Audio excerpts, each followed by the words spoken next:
All right, we're on. Hello, good morning. It's Monday. My name is Rachel Detroit. I'm a life coach. I help people transform their entire life. Daylight savings time has me off, so I'm an hour, right? We're all an hour off, right? So that's fun. All right, well, it's Monday. Let's get into it, right into it. Today I want to talk about food addiction. Okay, food addiction, it's such a real thing, and folks might not know what they're experiencing is food addiction, right? So when we talk about food addiction, you ever open a bag of chips? In the UK, they call them crisps. You ever open a bag of chips and once you start, you can't stop? Just one after the other. And we're talking things that are rich in fats, in salts, in sugars, and in flour, right? So imagine those things. Do you ever have a bite of cake and once you start, you can't stop? It's high in sugar, it's high in flour, it's high in fat. And so I want to talk about food addiction, and it's not something to be ashamed of. You don't even have to label it as that. I think awareness, though, is key, right? You don't have to label it. You don't have to critique yourself. You don't have to put yourself in a box or anything. But what happens is these foods release dopamine. So we're talking about foods that are high in fat or high in sugar, high in salt, or high in flour, right? These are the trigger foods. These are the trigger foods. I mean, there are groups, OA, there are food addiction books all over. There's research, an overwhelming body of research, and they all point to the same thing. These four things: your fats, your salts, your sugars, and your flours, right? People, once they get going on this, they cannot stop. And so what we really need to do is, one, bring awareness to it. So if this is something that you're facing, if it's something that you're suffering with, if you are the same, you open a bag of chips and then before you know it, the whole thing is gone. And it's not just like a once in a while thing. It's a regularity, right? Let's say you make something with flour and then before you know it, you've eaten the whole entire thing. Nuts are a high fat food. So let's say you open some nuts and you just go through them all, you plow through them, and then you add some sugary sweet to it, right? And I am a culprit for this. I live with this, right? And I'll combine flour, I'll make these pancakes, and I'll combine tahini on top and then sugar on top, maple syrup.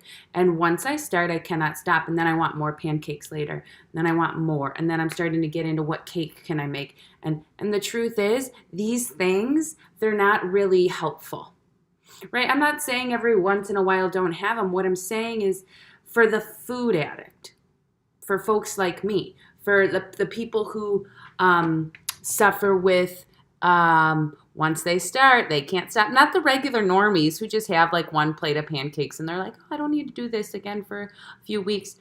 But the folks who are, it's really a prison, right? We get held into a prison, a food addiction prison. So those folks who are in this, and it's not everybody. Some people eat these things just fine. It's the people that are like losing things in their life. They're losing time because they're in the fridge. They're doing a bunch of food stuff. They're losing friends. They're losing money because they've just eaten through all the groceries, etc. Right? Whatever the behaviors, you're losing things from participating in it. What we really need to do is we need to bring awareness that food addiction is a real thing, right? And the companies out there, the companies, they purposely, on purpose, create foods to hit all of your dopamine, to get all your dopamine hits, foods that taste, whatever which way they manipulate them. And then we get all these dopamine hits. And then what we do is that we work to recreate these little dopamine hits over and over and over again. That's why once you start, you cannot stop. Because what we do is we eat the food, we have our little dopamine hit, we move through it, and then we want more. So even though you know that it's plenty, even though you know that it's your fill, even though you know that you've had enough, it's hard to stop because we want to keep recreating these hits. And so my reason for coming on about this topic today is to bring awareness to it. Just because you might struggle with it, just because you're starting to see like, oh snap, that sounds like me. that's important. So the first thing would be to bring awareness to it. The second thing would be to move with it. How will you move with it to work with this? Let it work for you instead of work against you. So we don't need to bite into every temptation of this food.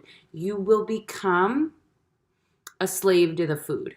So if you feel like that, if you feel like food is taking over your life, if you feel like you continuously get caught in the food game, then you might be suffering from food addiction. All right, so that's that. If you want to talk more about it, if you're curious, if you have other thoughts or feelings, don't hesitate to reach out. I for sure identify with all of these behaviors, and that's why I'm sharing it with you, because I want you to know you're not alone. It's not something that has to take over your whole life. It is something that definitely can take over your whole life. You get a choice, and you just have to make a decision. All right, so if you're feeling this one, if you have questions, if you want to talk about it, reach out. My name is Rachel Detroit. I am a life coach. I help people transform their whole entire life. And I just want to end on this note. Food addiction is real. We need to stop being in denial about it. All right, have a really, really good Monday. Get the day. Make it your day. All right, take good care, and I'll see you guys tomorrow morning. Bye.